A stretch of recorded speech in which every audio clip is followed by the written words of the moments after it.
Okay, everybody, welcome back to another episode of Oh Shoot. Today I'm talking with Eden Strader. I didn't even ask how to say your name. I am No, you so did it sorry. great. No, Awesome. you did amazing. It is Strader. Okay, awesome. So I'm talking with Eden Strader. So Eden, say hi to everyone, kind of do a little intro and tell everyone who you are. Hello, everyone. Oh my gosh. I'm like, introducing yourself, I feel like is always the weirdest. It is. Thing.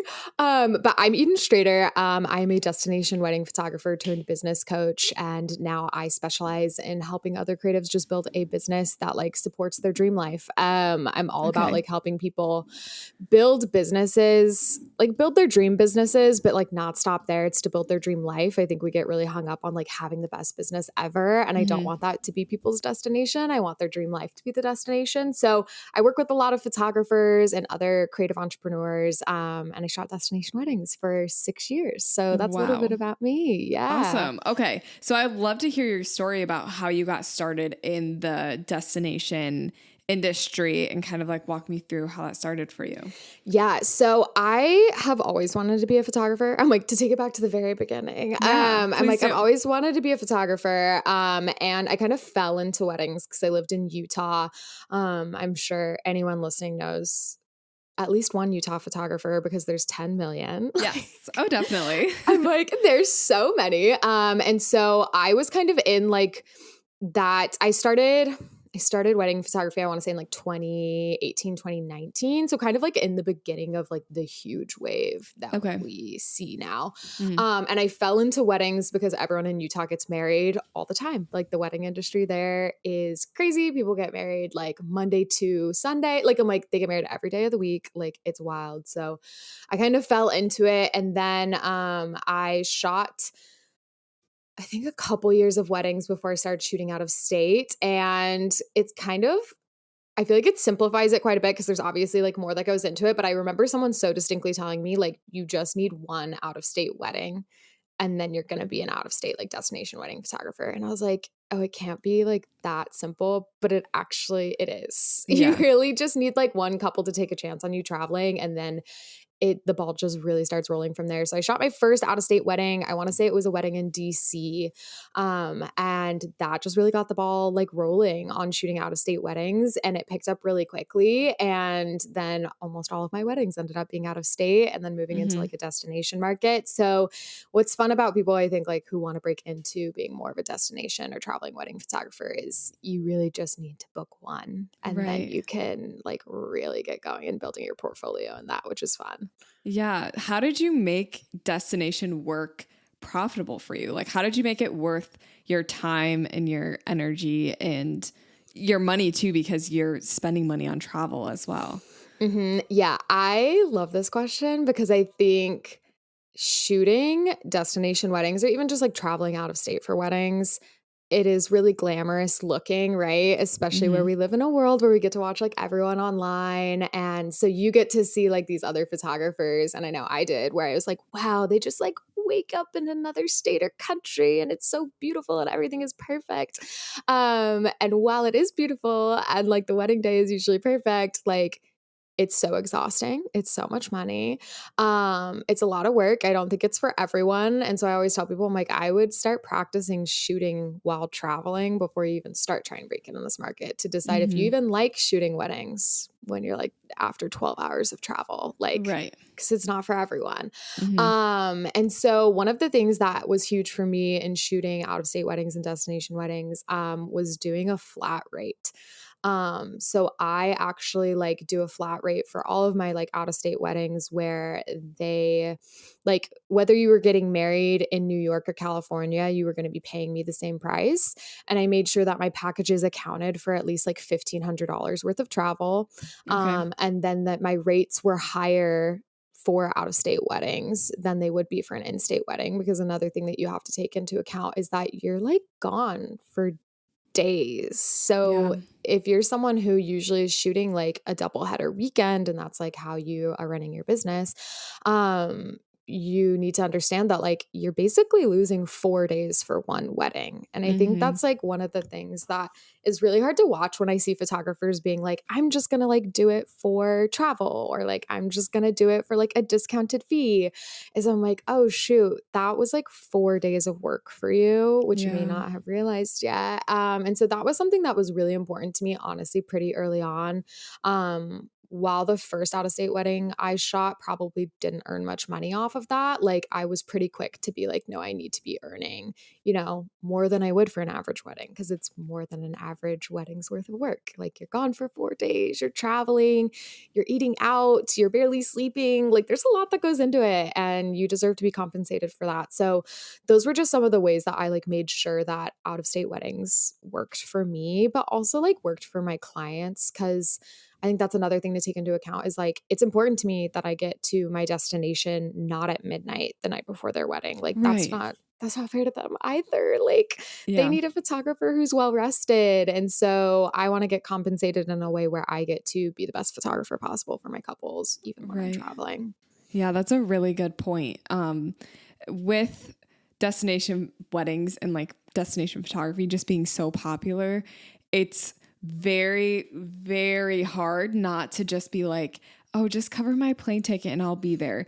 Because, like you said, there's multiple days that go into it. I find that literally like the day before, like basically the days that I'm traveling, maybe you're only like, maybe it's not a long flight, or maybe it's only like 6 hours and it's not like a 12-hour travel day.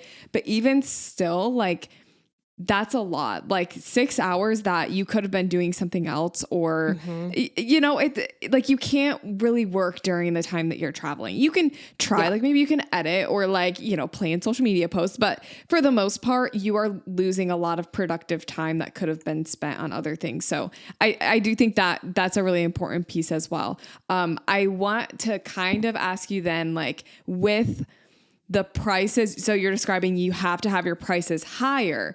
Mm-hmm. When you do that, like how did you find that like advertising that worked? Because not everyone's willing to drop like 10 grand, for a photographer. So how did that kind of work for you, and how was like that brand built as a Yeah. result of that? Yeah.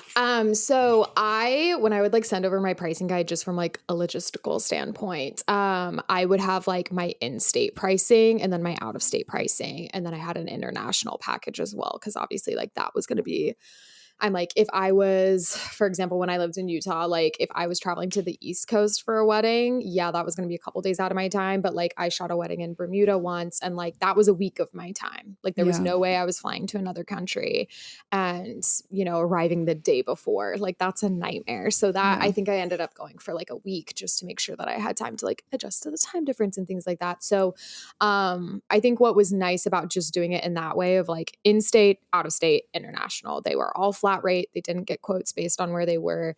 Mm-hmm.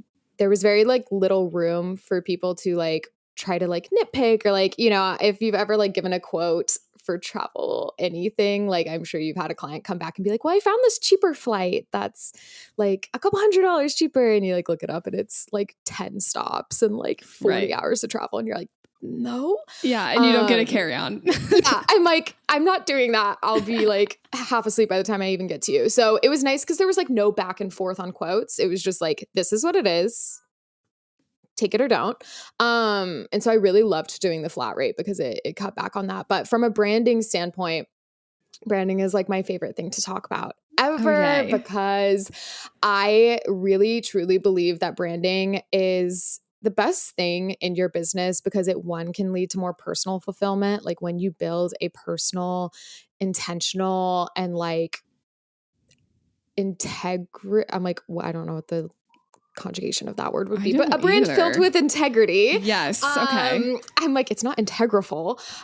Integrity like driven brand, like when you're more fulfilled. Like when I finally started producing work and like having a business that felt more like me, that Mm-hmm. was the most fulfilled I ever was with my work. And then the more you're able to also build that brand that is full of integrity and it's true to you, the more you're able to stand out from your competition. And when you're able to stand out from your competition, you're able to charge whatever you want or whatever you're worth, because they're not going to find that experience or that art with someone else. And so I Right. really do think that branding is one of the main things that any business owner, but especially photographers, because we are in a quote unquote pretty oversaturated market, should focus on, because it's your opportunity to show your clients like, yeah, you could pay someone, just travel to bring them to your beautiful destination wedding. But like, here's why you should pay me $10,000, like, because you can't get this experience and this artwork anywhere else. And so, a couple years into my career, I talk about how I really fell in love with color.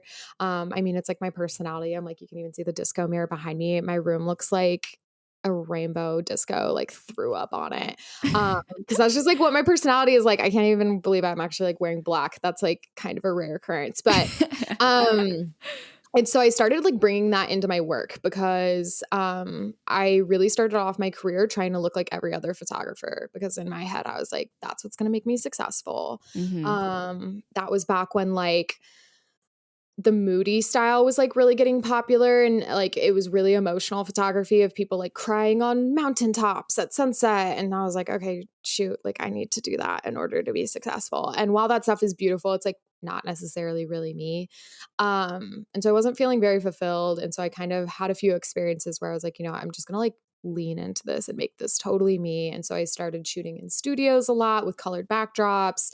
I started shooting just like really colorful work. And at first it was really scary, because I was like, what if no one likes this? Yeah. Like, what if this goes horribly? And I even had some experiences where like I went to a client console and like handed her a magazine of my work. And I had snuck in one colorful backdrop photo, because I was like, I just want to see if someone will like it. Surrounded by all this work that looked like everyone else's work. And she pointed it out like immediately. And I was like, oh my gosh, yay.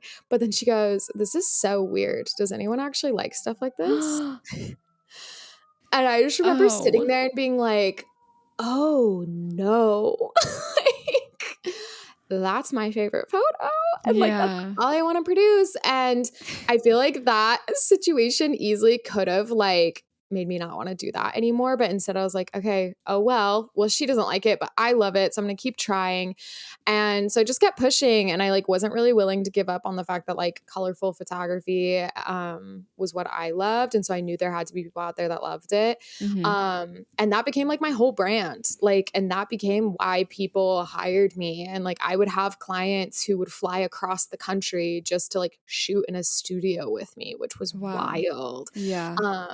Especially because it's like, it's one thing for people to fly from across the country for the salt flats, right? Because I'm like, they Right. can't get that anywhere else. But people were like flying across the country to shoot with me in my studio. And that was really cool. And so I think that's something really powerful that photographers should focus on, is just being like, what do I love? And how can I bring that into my art? And just trust in the process that if you love it, someone else will too. And Yeah. it's actually great if there's people who don't like it. That actually means you're doing something really well. Like that means you're niche down enough that you're not for everyone, but you're like definitely going to be for the people who really love your work. And those are the dream clients that you want to work with. Yeah. Oh my gosh. I love that so much. What I've been focusing on really like this year is like not like putting on my blinders and not looking at other people's work and all this other stuff, and trying to really focus on, okay, what do I like? Because like, when like let's say I shoot a wedding and I try something like fun or like new or something that I really love. When I edit, those are always the photos I go back to, and like the ones I'm so excited to post and like so excited to show people and talk to people about. So I think when you do focus on like the art side of things, I think within like a photography business, we focus a lot on the business side, but we don't always focus on the creating. Like that can kind of be pushed to the side, because it's like, oh, I can create this decent, but it's like focusing on the creative concept and just thinking about the fact that we are literally being paid to create art. Like you should It's be so loving wild. that art. Yeah. Yeah. Like it's crazy. This is so random, but you mentioned a studio, but you live in New York. So like, do you Yeah. have a studio? Do you like, what is or do you rent a studio? Like what is? Yeah. So I am from Utah originally. That's like where I started my career. That's where I spent like the majority of my career. And then I moved Okay. to Los Angeles 2-ish years ago now, a little over 2 years ago now, and then just moved to New York about 6 months ago. Okay. So I rent studios here now. I'm like, I actually don't shoot. Shooting has kind of become I like take a couple sessions a year now, but it's almost kind of become a hobby again, which has been so fun because it's like Yeah. the first time it's been a hobby since, I was a kid almost because I started shooting for work when I was like 19. Right. So it's been really fun to have it like be a hobby again. So I just rent studios here, which has been really Okay. lovely. And for anyone that ever needs to like rent a studio, Peer Space is always like just the Okay. best resource to find studios if that's something that you want to shoot in. Yes. Oh my gosh, I love that. I always am like struggling to find studios. Like I have like one or two that I like, but I'm like, I want to try something different. I want to see like what someone else offers. So is that literally like an app or like what is that? Yeah, so it's kind of almost like an Airbnb for studios, which is Oh, really, really fun. So like it'll depend on like where you're located, right? Like I've gone to like really remote places and there's not a single Peer Space in the area. But yeah. like when I lived in LA, there's just hundreds on there. There's hundreds here in New York City. I want to say there was even quite a bit in like Salt Lake. Salt Lake had a lot of studios as well. So Okay. if you're in like a decently major city or like area, there probably are Peer Spaces. But yeah, it just works like Airbnb and you can rent it hourly. And it's been really cool because I think like as photographers, like you said, we can really focus on the business part. And I also think we just like when we turn our hobby into our job, we just really get into the groove of things. And so I Mm-hmm. think it's really important as artists to like set aside time to play. Yeah. And so that's been like one of my favorite things about like having places like Peer Space or studios you can rent out is like you can book things that would be like really outside of your comfort zone. Like I have this concept I've been wanting to do that requires a lot of gels and a lot of strobes, which I just like don't have the equipment for here. But I found a studio that does. That's like Okay. $100. So it's Yeah. like it's cool because you can kind of build these concepts and then like find spaces that would help you like curate that experience, even if you're not in a place to, like own a studio yet or Right. like own a space of your own. Yeah, that's really awesome. That sounds like such a good tool. I'm literally probably going to use that. So, Yeah, thank please you. do. I'm like, I love Peer Space. It's amazing. Yeah. So let's talk about creating a brand that's like unique to you because Mhm. that's kind of what you touched on earlier. So if someone listening is like struggling with their brand and they're like, I just don't know where to start. Like I do photography. I just don't know. What would you tell them for creating a brand that's unique to them? Like what sort of things would you tell them to start doing to kind of figure that out? Yeah, so I think like what's great about a brand is that it influences like every aspect of your business, like everything from like the actual aesthetic, right? And the work that you're Hmm. producing, but also like the connection that you build with your potential clients and your audience and their client experience and like your social media presence. Like it really does influence everything, which is like Yeah. why I think it's so important. And so what I always instruct people to do when they're like first getting started in a brand is actually to just like take their business out of it for a second. Because I think when we are like turning our hobby or our passion like into a business, we like want it to be successful naturally. Like that Right. makes sense. But it's really easy to look at other people who are having success and even subconsciously like try to pull from them, right? And be like, what are they doing that I can also do in order to be successful? And so I kind of like to tell people to just like take their business out of it for a minute and just think about themselves as a human being and to like ask themselves, like, what are your favorite parts about yourself? Or like, what are your friends and family's favorite things about you? Like, how do you want your friends and family to feel when they interact with you? Like, what is your style like in a personal sense? Hmm. And like, try to think about the business as little as possible because those things that you answer about yourself as a human being, like your friends and family's favorite things about you, those like concepts and traits are what you should be bringing into your business as a brand and a client experience and like communication tool, right? Like Yeah. one of the things I've always loved about myself is that like I'm a really hard worker and I like refuse to settle for mediocrity, and that is a huge brand foundation in my business, like especially with coaching. Yeah. Or like when it came to photography, like I'm a really colorful person, but I also like really like to make people feel like individualistic and appreciated for who they are as people. And so that's really important to me, both with coaching and photography, is like I always want my clients to feel like I saw them and like Hmm. photographed them for who they are instead of trying to fit them into like an Eden Strader style box. And like Right.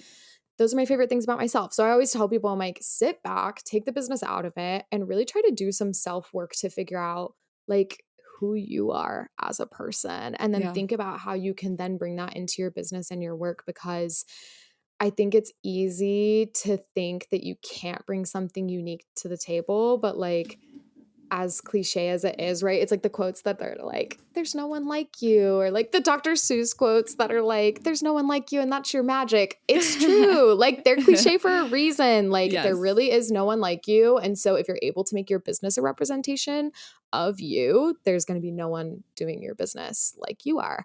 And so I think being able to like bring those things into your work is really, really powerful. And then also just to get back to the root of things, like I always love asking photographers if they got into photography for the people or for the art. Because I found that like photographers usually got into it for one or the other. And I think Mhm. it's really fascinating to like hear what drew people to photography in the first place. Like for me, it was the art. I grew up Yeah. with like my mom as an art teacher. I loved photography.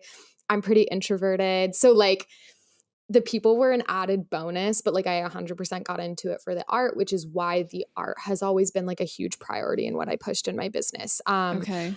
I'm not the type of photographer that probably like, the marketing of like, I'm going to be your best friend. We're going to go get drinks all the time. Like, I remember feeling like I had to do that because it was really popular in the industry. And I was like, I hate this. Like, this Yeah. is so, like, I'm way too introverted to be like best friends with all of my clients.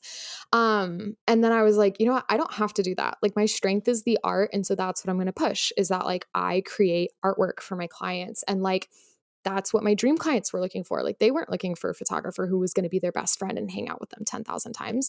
Right. Those people went to those photographers. And so then the people that do get into photography for the humans, like that can be a big part of your brand is the human connection side of things. Like I always think of like India Earl, like she loves getting to know her clients. And like I remember always seeing on her stories, like her going climbing with them or Mhm. like having hangouts with them. And I was like, that's so cool. Or like Morgan with In Frames, like she's so extroverted and like fun and Yeah. loves connection. And so I would see her like being really good friends with her clients. And that's like a big thing that she pushes is like, that's what her energy is like. And so I think just identifying like what it is about your career and the space that you really love and just like leaning into that more rather than feeling like you need to be all of the things that you're seeing within this industry because there's a million different types of photographers and you don't need to be doing everything all at Right. once. Yeah. No, that was such a good answer. I feel like if anyone is listening to this and is struggling with the idea of like making your brand you, I feel like that perfectly answered it. And I've never even thought about people versus art. And you literally have me over here self-reflecting. I'm like, what? Why did I get into it? And I think that's a really good thing to like sit down and think about because then you can kind of focus on either or, like if you do really love the art side of it, then that's what you focus on. Or if you really love the people aspect of it, then focus on your client experience and like making that really awesome. I feel like there are photographers out there who have okay photos, yes, but people love them because of the feeling that they get after working with them.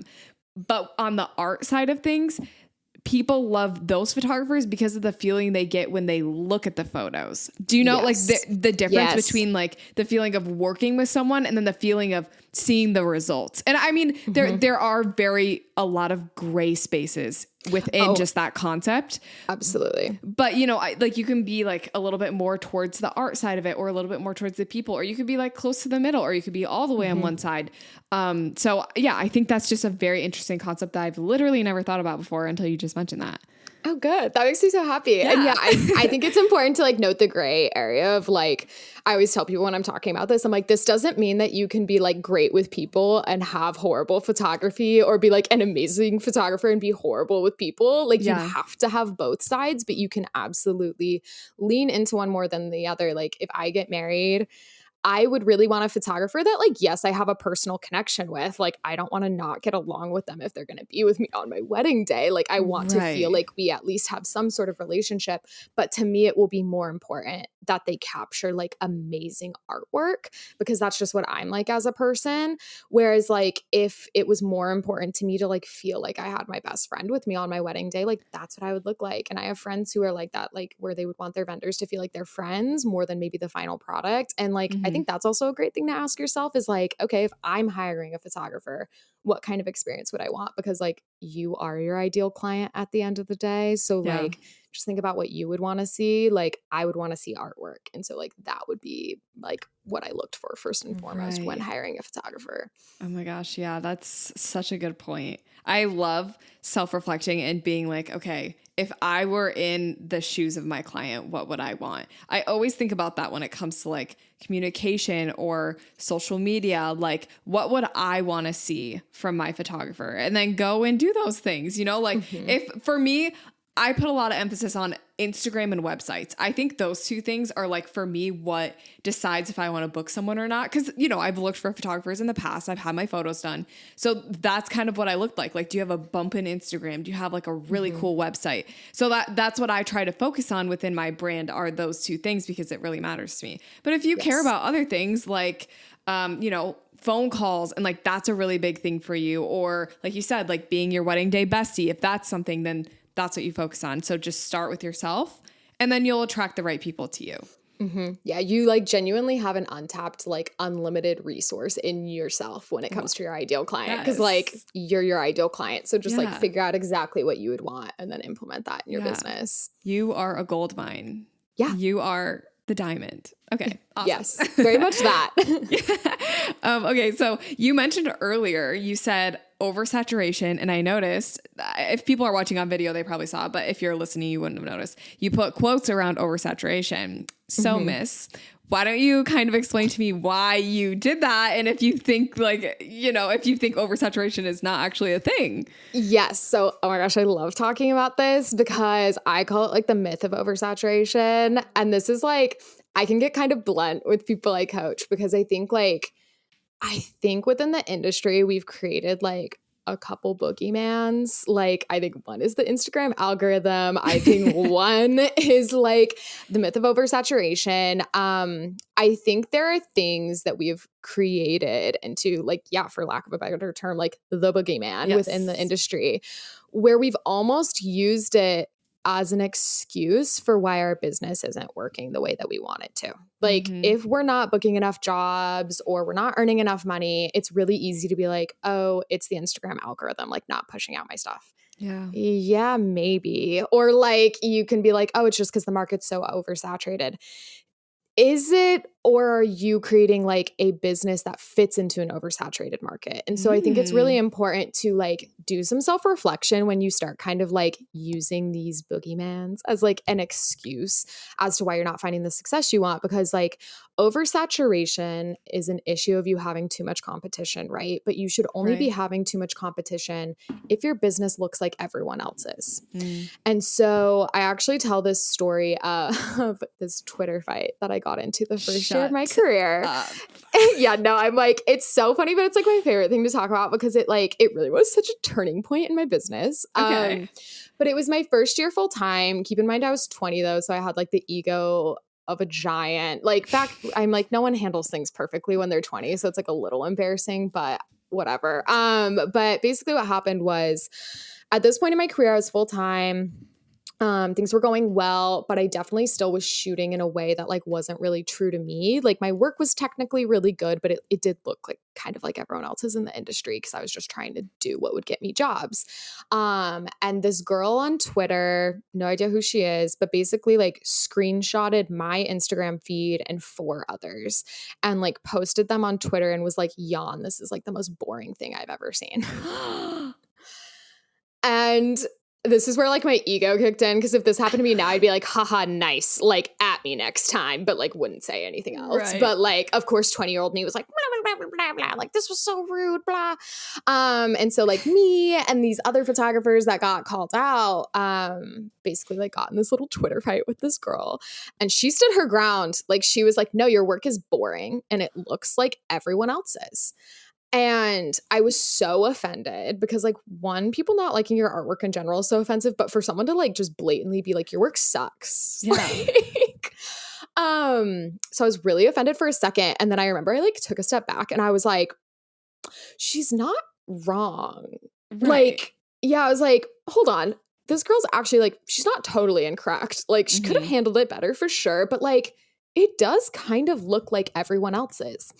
And at this point, I was probably charging like maybe like $1,500 for a wedding, like just like Okay. very low prices, like enough that I was making a decent wage, but it was like no one was hiring me because of my work. They were hiring me because I was a good photographer at a decent price. Okay. And so I kind of took the step back and I was like, okay, this girl isn't wrong. Like my work does look like everyone else's, which is why I'm earning the money I am, because the only thing that is separating me from the competition right now is my pricing. And Wow. that's like a really crappy place to be in your Yeah. business. Like, you don't want the only reason people are hiring you instead of another photographer to be your pricing. That's Yeah. like why you don't earn enough money.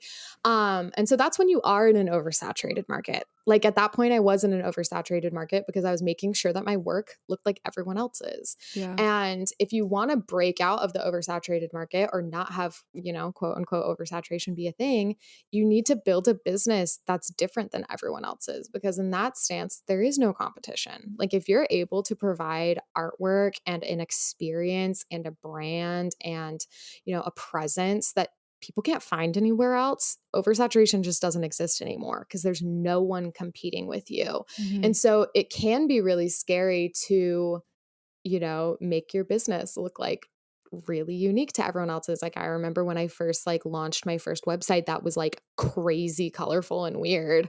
I was like, I'm going to lose so many clients over this. Like because this isn't going to be for them anymore. It's like too niched. And I Hmm. did, in the best way. Like I Yeah. lost clients that weren't perfectly aligned with me, and instead I gained ones who were, and I was able to raise my prices like significantly. Like my technical skills had gotten a lot better, as they do just from like experience and time, but like they hadn't gotten that much better, like not enough for like a $2,000 wedding package to a 10 grand jump. It was just that I was then producing work that like you literally couldn't find anywhere else, because I was like, I refuse to have my work look like everyone else's. And so Yeah. I think that's like when we use these little like boogeymans to like excuse why we're not maybe seeing the success that we want, I think it's important to do some self work again and just sit down and be like, okay, yeah, maybe I am in an oversaturated market right now. How do I break myself out of it? Because you're not going Hmm. to change everyone else's business. You're not going to make it so that there's less photographers in the industry. The only thing that you control is you and your Yeah. business and your artwork. So instead of like using that as an excuse, do some self reflection to be like, okay, why is my work blending in with everyone else's? Like, why am I having to charge less in order to get booked? What is it about my work that I could improve or make more me in order to separate it from the people that I'm currently competing with within my industry? Yeah. Wow. That is so good. And as you're saying that, I'm thinking to myself, like you said, cliche, it's cliche, but the one thing that separates you from everyone else is the fact that you are you and you're Mhm. not like everyone else. So like you said, it's artwork, it's like your brand, it's creating images that you love. And I think like when it comes to just the idea of being you within your business, people think that like they have to go and I don't know, post these crazy reels or these really like relatable Instagram stories, which that stuff works. But at the same time, if everyone else is doing that to be personal and be unique, it's not personal and unique anymore. So I might even say that the oversaturated market are these personal brands where people are being personal, but they're all being personal in the same way. Therefore, it's not personal anymore, right? Mhm. And I think about like, for example, Anna, I don't even know how to say her name on TikTok, the Starbies girl. Yes. She is a personal brand, but the reason that she like got so big was because she was doing something different, like showcasing her personality, but doing it in a different way by literally ordering Starbucks. Mhm. And I think when we kind of take a step back and be like, okay, how can I do this unique in a way that no one else is doing it? That's when you start to isolate yourself. And, you know, when it comes to these like people that are very, I don't know, like social media famous, not even photographers, but just brands in general, people want to work with them specifically because of the fact that like they are known almost like as the artist, like, you know, like Picasso or whoever. Like it's Mhm. like you want to work with that person because they are them, not because of like, yes, the artwork, but also you as a person. Like both of it plays into Mhm. why you're going to be set apart in an oversaturated market, you know, and it's not going to be saturated anymore. Mm-hmm. Oh my gosh, I have so many thoughts on this because I think like what's so cool about like this day and age is because we have access to people and their lives and their beliefs and like so much, like social media has given us, you know, so much information and content in a way that I just can't even wrap my brain around. But like people are kind of done investing in businesses that they have no personal connection to. Like really Right. the only time I'm going to order from a business like that is if I need something quick from Amazon, which even then that kind of pains my heart. But like if Yes. I'm buying something like big or like intentional, I want it to come to us from a small business owner that I like Right. have a connection to. Like that's so important. And so like you said, I think like don't haphazardly or just like empty heartedly like start making reels that are just like I'm personal and this is why you should be my friend. Like you don't need to do that because that's like not genuine. And I think like one of the things that like Anna, even for example with the Starbucks drinks, there's no way Anna started that Starbucks like series by being like this is going to get me famous and on the red carpet. Like Right. that was not her goal. She did that for fun. And I think letting fun and curiosity and your just like personality naturally bleed into your business is really cool. And it might not go anywhere, but it also might go somewhere really beautiful. And I think like approaching it with this idea of like, I'm going to do this because it would bring me a lot of personal fulfillment. You will probably also see like a huge correlation to your business success with that. Like, for example, one of the things that I'm like really passionate about talking about on my page is like abuse awareness. And I didn't start talking about that because of my business. Like I wasn't like, Right. let me see if I can monetize off that. Like that's icky. That was just something I'm like really passionate about. And I was like, I have a platform that I really want to share about this on. Or like another thing that I talk about a lot is my divorce.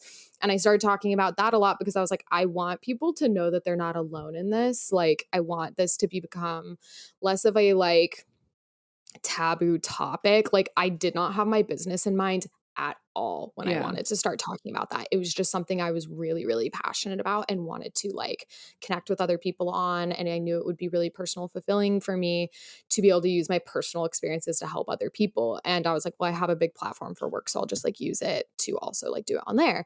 And what's been crazy is like I will get coaching inquiries based off of those topics sometimes. Like I Okay. literally posted a reel. And again, I think there's a line with this, right? Like I'm not saying like please monetize really sensitive things or like try to monetize trauma or like nothing like that. Like my intention with these things was to not monetize off of them.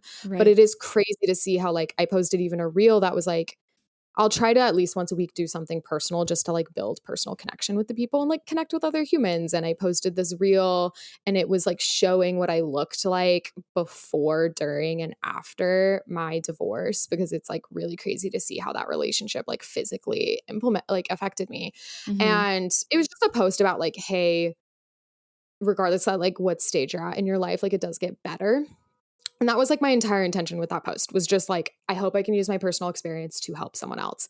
And I like got a coaching inquiry off of it. And they were like, Okay. I'm in a really toxic marriage right now and going through a divorce. And like, I really want a coach who knows what that feels like. And like, Yeah. I've gotten a lot of inquiries like that where they're like, I also just got divorced or like, I also am going through a divorce. And like, I don't want to be coached by someone that doesn't understand the nuances of how hard that is emotionally while running a business. And like, again, not that it was my intention to like profit off my divorce. That's so ick. But I'm Yeah. like, it is crazy to see like how I've been able to build relationships with people where like that really is a part of like why they contact me in the first place to work with me is because like there's so much more to our jobs than just like working with people. It's not a like product for money exchange. Like whether it's photography or coaching or whatever, that is such an emotional and like energetic exchange that we're having with other people. Like if you're a wedding photographer, you really are with that couple like almost more than they're with each other on their wedding day. And that Yeah. is a really serious thing. And so like even if you are someone that focuses primarily on like the artwork of it, they need to know who you are as a person and that like they can have a genuine connection with you and an understanding with you so that you can provide a beautiful experience to them on something that's really important. So like whether it is coaching or photography or whatever it is, like it really is so important to one, find personal fulfillment by expressing yourself and connecting with people over those things. But like, you really do connect with your ideal clients over things like that. Like, they want to know who you are as a person. They want to support who you are as a person,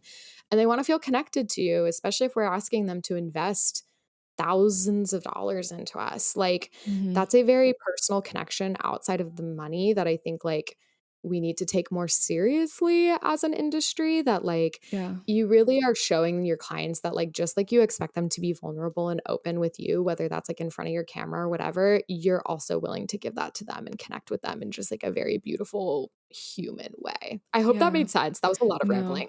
that does make sense. And it it's important, like listening to that and hearing that, just thinking about the fact that you are not going to be the perfect photographer or business owner for every single person. Like you said, that person came to you because they felt that like you guys were going through something similar, and that's something that no one else can offer. So it is an important thing to like be putting that out there, like not necessarily like oversharing on the internet, Yeah. but at least doing like personal things, just to create connection with people. And because you did mention your like trauma and all of that, I did want to ask you about your journey with healing from that and how that has impacted your business as a whole. Yeah, I love to talk about this subject because I think it's something that like also we don't talk about that much as business Yeah. owners, and this is actually like what my podcast is all about. That's my personal business. Is I built it with the idea of like we really talk about as like small businesses or like creative entrepreneurs, like, oh yeah, our personal lives and our businesses are so intertwined, but we like never really talk about how. Like, we don't actually like explain the nuances of that. And so it was really important to me when sharing like starting my podcast, as I was like, my marriage and my divorce played such a huge pivotal role in the way that my business operated, and in a way that like no one would have known had I kept it a secret. And that was my plan. So I was like, Mm-hmm. no one ever needs to know about this. Like, this is Yeah. so embarrassing. Like, being a wedding photographer who got a divorce, like that sucks so bad. I don't want to like people to find out. And Yeah. then I was like, you know what? No, like this journey was so integral to the way that my business did operate, grew, now operates. And like, as business owners, we really are just a representation of our businesses. And so if we're not doing well, the business isn't going to do well. And I think Mm-hmm. sometimes we like to think we can separate them, but like, unless you're like running a team of like 10 people who could take over the business when you're not doing well, it is going to affect your business, Right. the way that your life is going. And so I think something really beautiful that we can focus on is healing ourselves in order to like progress our business. And I think that's been something really beautiful to see within my business, is like the more I've healed and focused on becoming like the woman that I want to be and the person that I want to be, I've seen my business become more like full of integrity and like feel more beautiful and also be more prosperous, because I'm able to like make better decisions when I'm in a better place. And Yeah. even like the hindsight of looking on my business and like my ex didn't work. I was like the sole provider when I was married, and I wasn't doing very well. I had like a very toxic relationship during that period of my life, and so my work was kind of like my outlet. Like, that was my safe space. That was like where I would go to like get away from everything and have a safe space and express myself. Mm-hmm. And when I look back on it, I'm like, because I kind of had this almost like scarcity mentality, right? Where like my business was my escape. Yeah. I wanted to take on as many clients as I could so that I could stay busy with it and have a lot of work. And that resulted in me taking on clients I shouldn't have, that weren't ideal Right. clients. And we didn't have a good time or relationship, or like overworking myself. Like, I overworked myself into the ground in a way that I don't do now, because I'm more healed and my business isn't my escape. And so Mm-hmm. I think there's also something really interesting about like when our business isn't doing well, right? Like, taking a step back and be like, what part of me as a human being is like unhealed or struggling, that is then being projected into my business. Right. I kind of think of it like when we were kids, right? And you'd like pull an all-nighter studying for a test, and your parents would be like, is this really the best decision? Because you're going to go into the test tomorrow exhausted. And like, Yeah. I don't care how much you learned the night before, you're not even going to be able to implement it because you're going to be so tired. it's the same with our businesses. Like if we are emotionally drained or emotionally worn out from trauma, personal things, whatever, we're not going to make the best decisions in our business because we're just like Yeah. not operating at like peak capacity of, as humans. And so Mm-hmm. whenever we see something in our business, because I think that's, something that you can almost like more tangibly notice, like if you're not doing very well and you're not ready to like look at that yet, you can be like, wait, something's not going on in my business. Like you might be paying more attention to the business than you are yourself, but to be like, okay, yeah, like what is it that's doing that? Like, am Yeah. I overworking myself too much? Like, what Mm-hmm. is that? Is that me trying to escape from something? Is that me feeling like my worth is directly correlated to how much money I earn? Like, Yeah. what is it? And so I think that there's something really cool about using our businesses to better our lives, but also like taking a minute to reflect on like the parts of our businesses that aren't operating at the way that we want them to and being like, what does this say about like where I'm at? Like, how can I heal something inside of me that this part of my business right now is kind of almost like reflecting back to me? Like it's showing me parts of myself that like I need to heal or work on or figure Mm-hmm. out. Wow. Yeah. Well, thank you for sharing that. That is, yeah, it's really impactful hearing someone that has gone through what you have and then coming on the other side and being like, there is like things will get better. And in the meantime, like this is kind of what you can do to just make sure that you take care of yourself. It's funny because I posted something on my story the other day and I was just like talking about how I just needed like a break for a minute and like I just was like mentally like it just was really hard for me to keep doing like what I was doing, whatever. It wasn't a big deal at all. Like I was kind of just being dramatic, but I was like, I just need a break. Okay. No, but still valid. Like Right. it doesn't have to, I think that's important too, though, is like, it doesn't need to be a big event. Sometimes you just need a break. Yeah. No, like seriously, that's what it was. I was like, okay, I just need like 2 days to just chill for a minute. And someone literally DM'd me and it really hit me. They said like, there is no Cassidy Lynne without Cassidy Lynne. And I was like, okay, obviously that's a very like obvious concept, but it hits you really deep when it's like, that's so true. Like I actually need to check on myself first before I'm like, oh, let me go improve this in my business or improve this. Because if you're not focusing on yourself, that the person that's running the business, like your business is not going to thrive. Like there is no thriving in a business with a person that's literally like in shambles, So Yeah. So it does start with just making sure that you are okay and setting boundaries and taking care of yourself, whether it's going to therapy or eating healthy, like whatever it is that you need to do to make sure that you're in a good place first. So then your business can be in a good place. And obviously you have to check your heart and making sure that you're not like, oh, I want my business to thrive, so I'm going to go to therapy. Like, no, like you don't do that. right. You need to do it because it's something that you like want as a person. So yeah, I'm just kind of rambling at this point, but No, yeah. I love that though. Yeah, no, I think that's all like very important. And I think too, like, if you are someone that's like hyper focusing on work and like maybe do care a little bit more about work than yourself right now, which is hard, but like that does happen. Like there are times where you almost like care about your business more than you care about yourself. Like I think something that's been really helpful for me is like if I'm feeling crappy and I'm like, no, I should just power through this. Like same as you like kind of said, like where you're like, I just need 2 days off. Like there have been times where I'm like, well, no, like I should like answer these Marco Polos for my coaching clients, even though I feel horrible. And then I'm like, you know what? No, like my coaching clients deserve better than that. Like my clients deserve the best version of me as well. And so like it's better for me to be like, hey, give me 24 hours. I'm going to unplug, recharge, and I'm going to give you a better answer tomorrow. Like I will be able to be a better client or coach or photographer or whoever in 24 hours after I take care of myself. So like even if you are at a place where maybe you do care about your business a little bit more than yourself, let's do some work on that. But like it has been helpful to almost like that's almost like my final push to be like, no, like my clients also deserve this best version of me. And so do I. But like, that's an extra like tick in the box of like, oh yeah, no, I need to take a break for a second because everyone involved in this situation deserves the best version of me. Yeah. Yeah, that's so good. That's so true. Wow. Well, honestly, I've loved having this conversation with you. I don't want to wrap up, but we're kind of hitting the mark. Yeah. Like I didn't realize how much time had passed.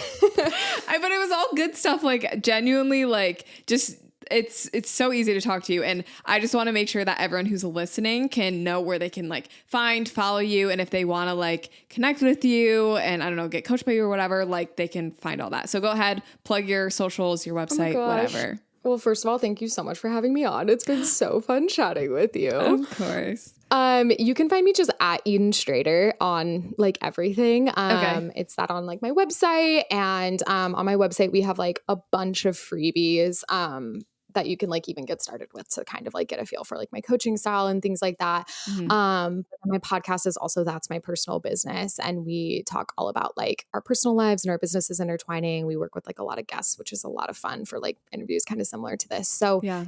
that's kind of where you can find me on everything. Cool. Awesome. Well, thank you so much for coming on today's episode. It was so great chatting with you. And you Thank shared you. lots of good stuff. So thank you. Expose my mind to clarity. Oh, my spirit shudders. Capture the moment, oh, to keep my sanity. And the wisdom rushing in. So much clearer now. Getting a little bit higher. With every step I take, I'm getting good. Getting a little bit better. I'm climbing to the top. Never gonna stop. I'm getting good. Oh,